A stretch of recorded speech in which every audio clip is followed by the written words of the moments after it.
Evil has finally been defeated. Or has it? We all remember where we were when the news dropped, and if you're a normal functioning member of society who was blissfully unaware, allow me to ruin your day. In June 2024, the news broke out that the towering gay adult industry icon Austin Wolf, whose real name is Justin Heath Smith, known for his chiseled jaw, commanding presence, and daddy dom energy, was hit with federal charges for distributing hundreds of CSA files over Telegram. Court filings even revealed attempts to solicit a minor, among other charges. Fast forward to June 2025, a hollow, deflated Wolf stood in a Manhattan courtroom crying as he pleaded guilty to enticement of a minor. And on September 29th, he was sentenced to 19 years in federal prison. A joke sentence, but we'll get to that. The scandal ripped open fault lines in the gay adult entertainment world. Suddenly, the glossy world of faux sass and age play started to look a lot less fictional. Beneath the scripts and daddy-son fantasies, people began to ask, are some of these performers harboring the very demons they dramatize? And as the discourse intensified, one statement kept echoing across all platforms: Legrand, Wolf, next. So the question becomes, how far does it go before the play becomes predatory? If one wolf was hiding in plain sight for over a decade, who else is the industry protecting? And if the suspicion feels this loud, is it paranoia or just pattern recognition? Gays, let's discuss. Ello Bandannas, Khumo, Markham here, and welcome back to my YouTube channel where people watch me speak about whatever crosses my mind, and I'm okay with that. Before we get messy, I just wanted to say that we have surpassed 20,000 subscribers. I am honestly speechless, filled with nothing but gratitude. Welcome if you're new here. I hope you love being a part of this cozy queer corner on the internet where we speak about all things gay, and sometimes gay porn is a part of that, okay? Moving on, a few months ago, Vincent October 3252 asked me to make a video on Austin Wolf and the case surrounding him, and I've been thinking about how I wanted to approach this ever since. So Vincent, I know this took a millennia, but I genuinely hope it was worth the wait. To understand how we arrived at the current moment where studios built entire brands around transgressive fantasies and performers like Austin Wolf can accumulate massive followings, we must examine the decades-long evolution of taboo content in gay adult entertainment. This didn't begin with modern subscription platforms or social media. The fantasy economy we see today has very deep roots. In the mid-20th century, gay adult entertainment emerged under conditions of legal repression and moral panic. Operating under so-called decency laws, early publications and films relied heavily on coded imagery: sailors, teachers, soldiers, priests, not simply for erotic appeal, but for plausible deniability. Explicit sexual content was largely absent. At most, a glimpse of the rear end might be offered, so suggestion rather than depiction became the commodity. These images of attractive men in recognizable roles invited viewers to project their own fantasies, allowing imagination to complete narratives that could never be shown outright. With the gradual deregulation of adult entertainment in the 60s and 70s, largely propelled by the sexual revolutions, came a significant shift in the industry. The commercialization of adult entertainment ushered in the overt depiction of gay sexual content. From magazines to films with theatrical screenings, studios and publications were no longer merely hinting at desire, but selling it directly, transforming gay adult entertainment into a recognizable commercial genre with its own stars, aesthetics, and narrative conventions. Among these developments was the emergence of recurring archetypes and fantasy frameworks that we would come to be familiar with today: age disparity and power dynamics, imagery that consistently featured pairings emphasizing hierarchy, the experienced older man often depicted in leather, uniform, or business attire, alongside younger, more submissive partners styled to appear naive or impressionable. These weren't explicitly marketed as taboo family dynamics, but they established the erotic coding of hierarchy itself. The message was very clear: difference in age, experience, and power could be inherently erotic. The watershed moment, I think, came with the Christie twins in the mid-70s to mid-80s, whose entire selling point was explicit: actual brothers performing together on camera. And this is a good time to say, if we are mutuals on Letterboxd and you saw me logging some vintage gay films, I was doing research.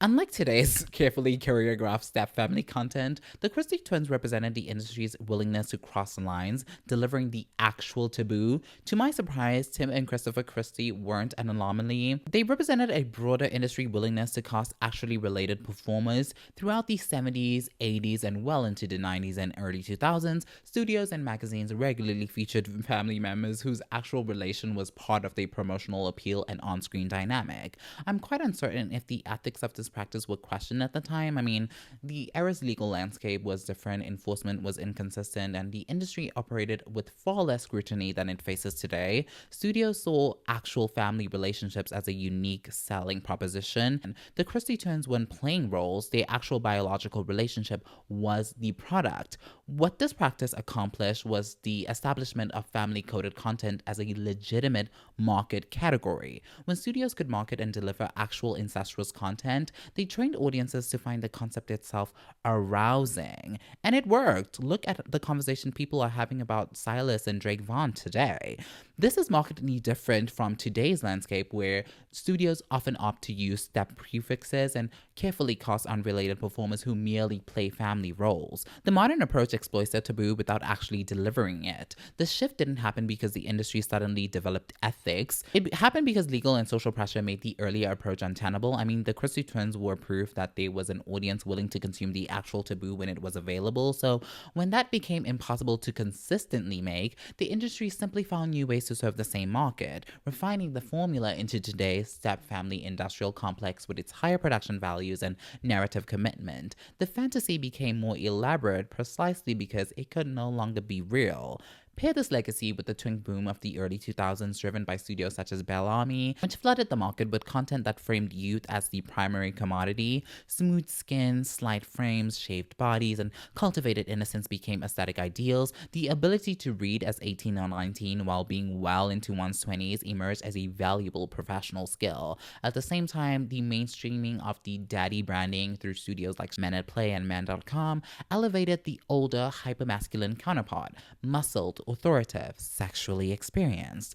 This convergence produced a perfectly primed marketplace. When Austin Wolf debuted in 2012, he did not need to introduce the taboo. It had already been normalized, aestheticized, and made commercially viable. What he inherited was an industry fluent in plausible deniability and hungry for escalation, where the fantasy of mentorship, protection, and control could be pushed ever closer to its ethical edge while remaining technically defensible.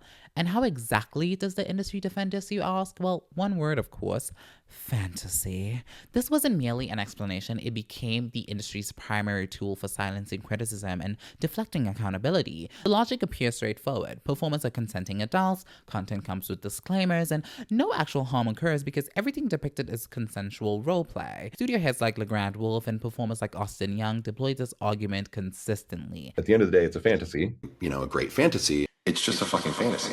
As long as viewers keep the fantasy in their bedrooms alone and don't seek to recreate it in the real world, the content is harmless, even beneficial, as a safe outlet for desires that might otherwise manifest destructively. People have desires that they have no help unliking or wanting. So I'd rather them come and watch me than go out and ruin their lives. You know what I mean? This defense has been remarkably effective at insulating the industry from scrutiny. Any concern is met with the same refrain: it's just fantasy. Critics are dismissed as moralistic, censorious, or incapable of distinguishing fiction from reality.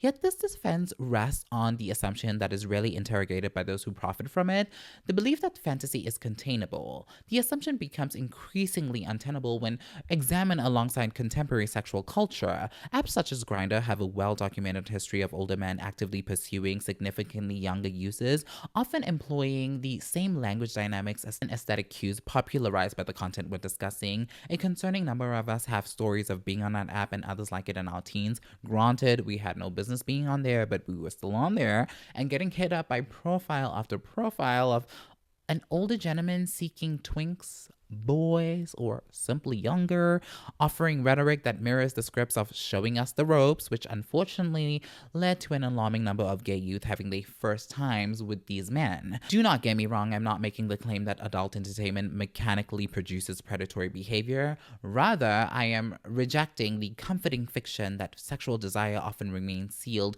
within the individual psyche because that defense does not withstand social reality. Adult entertainment is not simply consumed. It is absorbed and then it is reenacted. And the issue isn't just with the audience. How are we meant to trust a system when its most visible proponents fail to abide by the very legal limits they claim make their work harmless? Before his legal downfall, Austin Wolf was one of the most recognizable faces in gay adult media. He entered the scene in November 2012 with a hot solo debut for Randy Blue. For the first several years of his career, Wolf operated squarely within the traditional studio system, moving from Randy Blue to an exclusive contract with Falcon in 2015, and later working with major labels such as Cocky Boys and Man.com. During this era, Austin was the quintessential industry darling. He starred in well over 100 films, delivering endless topping scenes opposite a wide range of partners. While he occasionally appeared in daddy-son scenarios, these were presented as just that, roles within a sprawling and varied portfolio. They were not his defining niche. This period cemented his status as a titan of the genre, earning him over 55 award nominations across multiple bodies and 15 wins, including Best Top, Best Dom, and Hottest Daddy, alongside a massive and fiercely loyal fanbase that viewed him as the pinnacle of professional success. A major factor in this ascent was his mastery of social media as a tool for brand extension and audience cultivation.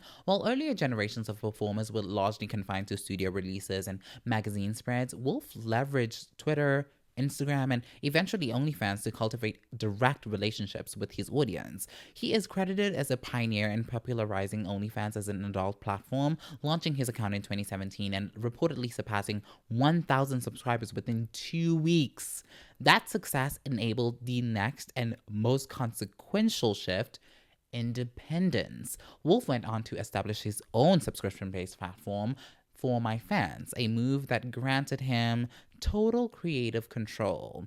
And it is here that the illusion of containment begins to unravel. On his platform, Wolf uploaded a constant stream of content featuring both industry performers and non-industry participants, repeatedly quoting controversy. This included scenes with partners who appeared alarmingly young, like the time that he did it with his neighbor's son, or incidents that raised serious ethical concerns, such as filming sexual activity in an airplane bathroom with a flight attendant who allegedly did not consent to being recorded. As his independent output expanded, so too did the nature of the fantasy he was selling, to the point where within the community, Wolf increasingly became associated with a conspicuous fixation on twinks, a reputation he did so little to resist. On the contrary, he actually leaned into it, and this went on for a while, openly and lucratively, until the fantasy became a felony. The collapse came swiftly. In April 2024, federal agents raided Wolf's Manhattan apartment, uncovering an SD card containing over 1,200 files of CSAM, including depictions involving infants and toddlers. Court filings later revealed that in March of that year, Smith had exchanged such material via an anonymous Telegram account with another user already under investigation by the FBI. An undercover agent then initiated contact with Smith's account, during which he disclosed the identifying details that directly led to the raid and his arrest. News of his detention broke publicly in June 2024, a revelation that absurdly many of us first encountered through a pop-based tweet. Talk about real journalism, okay? If the arrest alone was shocking, the subsequent disclosures were devastating. When government filings became public, the scale and severity of Wolf's conduct emerged, and it was far worse than many had imagined. In September 2025, the U.S. Attorney's Office for the Southern District of New York filed a sentencing memorandum detailing a pattern of behavior so disturbing it was difficult to read without a visceral sense of dread. This included the solicitation of minors, production of illicit material, and attempted meetings with children as young as 7.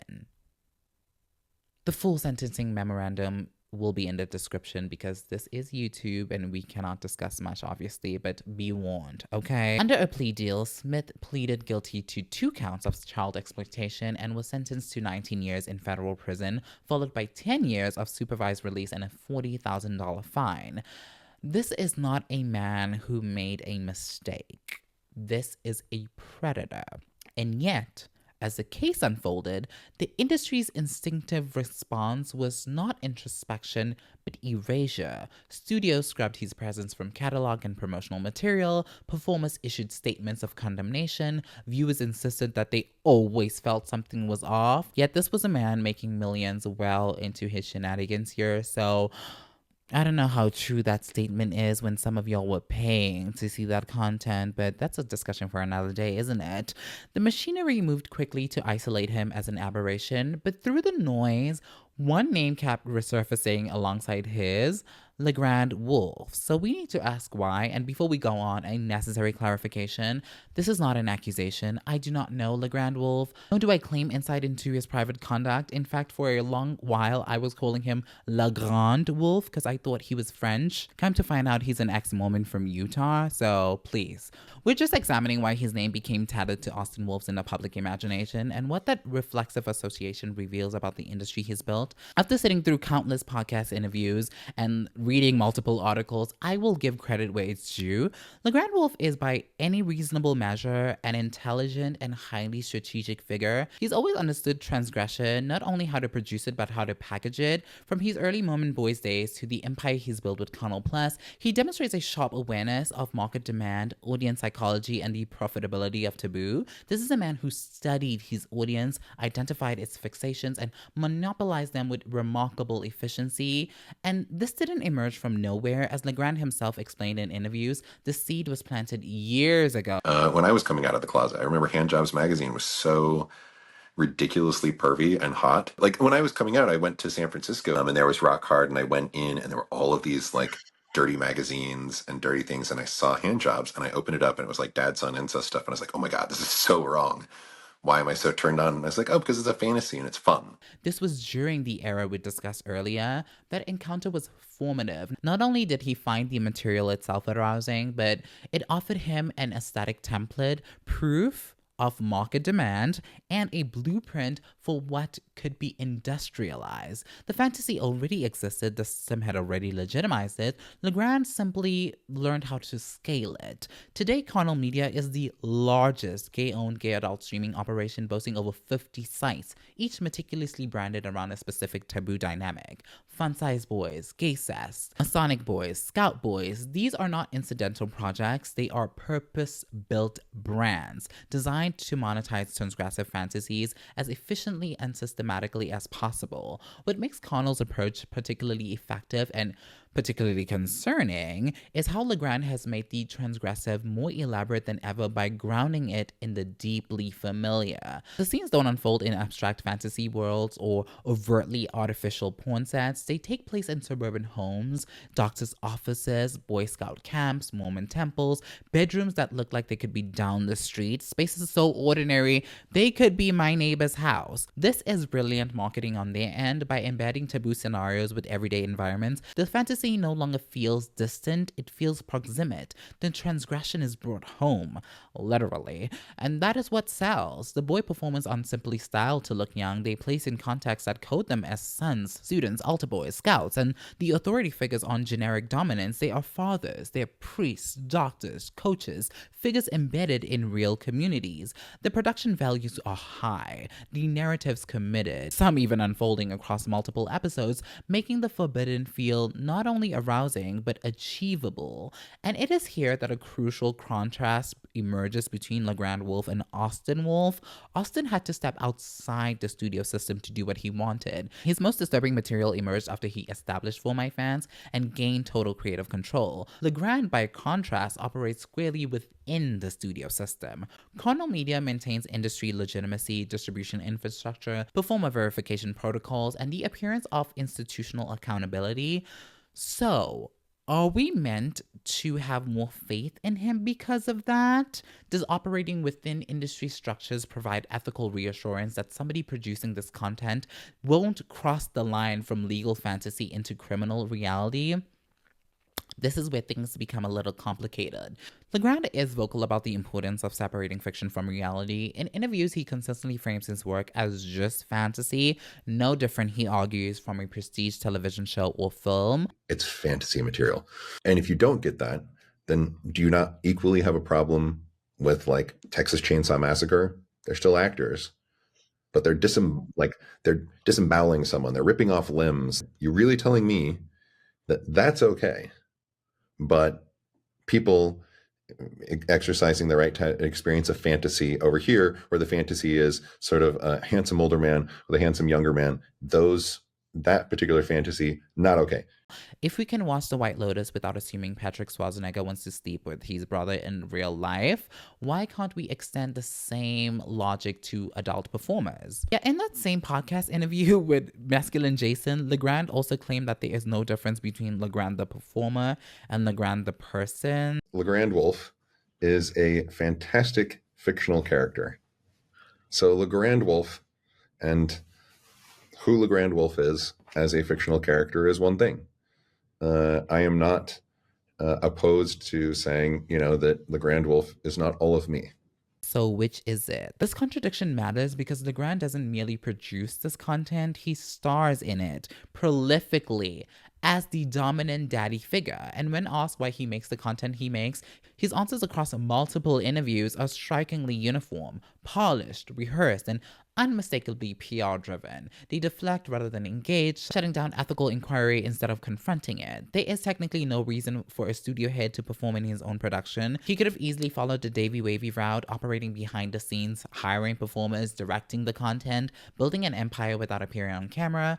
But he does not. He remains one of his studio's most visible and prolific performers, repeatedly cast in explicitly paternal roles. That choice raises uncomfortable questions. Are we really meant to trust that an employer who routinely lays with his employees on camera will always maintain ethical boundaries? When the person who controls your career, your income, and your visibility is also your scene partner, how meaningful is consent in practice? Then there's the marketing. Thumbnails, titles, and promotional copy, while technically legal, often lean uncomfortably close to predatory aesthetics. Legrand is also a vocal advocate for AI's role in the adult industry, frequently discussing its potential to revolutionize production and personalization. I also am and now an investor in AI technology, AI, and I very much would like to see us generating incredible AI, which I think can complement what we do as performers. I'm not at all afraid of it. It augments things, and it has a place, and it can actually do some really cool things if you let it. I actually think it's going to do some really awesome things for performers and for the industry as a whole. But we already know how AI is being misused. Just look at what's happening currently with Elon Musk's Grok. We're watching in real time the proliferation of deepfake abuse, and Legrand, might I add, publicly follows AI art accounts that produce deeply transgressive imagery, edging disturbingly close to that territory. For somebody who insists on clear boundaries between fantasy and reality, legal and illegal, this public endorsement raises questions about judgment, if not intent. He has also remained publicly silent on the Austin Wolf comparisons. Granted, he does not owe anyone a statement, but the reason for that silence feels obvious. His multi-million-dollar empire eroticizes the same power dynamics Austin Wolf's criminal behavior enacted in reality. His business depends on those dynamics remaining defensible as fantasy. Moral condemnation under those conditions risks sounding less principled than protective. And so, despite fan loyalty and industry defense, Legrand Wolf hasn't done much to earn the trust of broader audiences, or to meaningfully separate himself from Austin Wolf. He could stop performing in his own content, eliminating the employer-employee sexual dynamic. He could distance himself from AI imagery that flirts with the depiction of minors. He could engage honestly with criticism rather than defaulting to PR language. He could acknowledge that building an empire around industrialized family exploitation fantasies carries ethical responsibility, but he does not. Instead, he continues as before, insisting that the fantasy defense is sufficient, that legality equals morality, that his work exists in a vacuum, untouched by real-world harm. And that's why his name keeps surfacing alongside Austin Wolf's, not because there's evidence of identical crimes, but because he represents the systemic counterpart to individual criminality.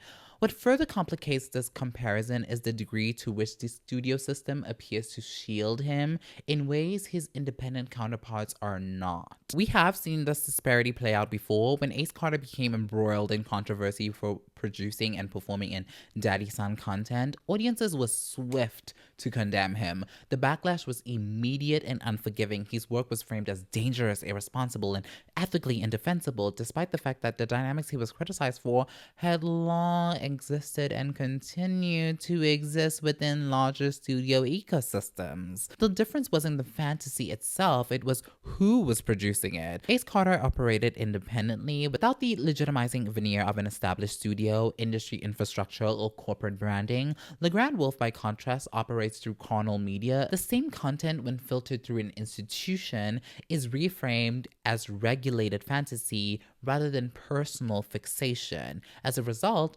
outrage becomes selective. Condemnation is individualized, the system remains untouched. This is precisely how institutional legitimacy functions. It doesn't eliminate harm, it redistributes accountability. It allows audiences to believe that if something were truly wrong, surely the studio, the lawyers, the verification systems would intervene, right?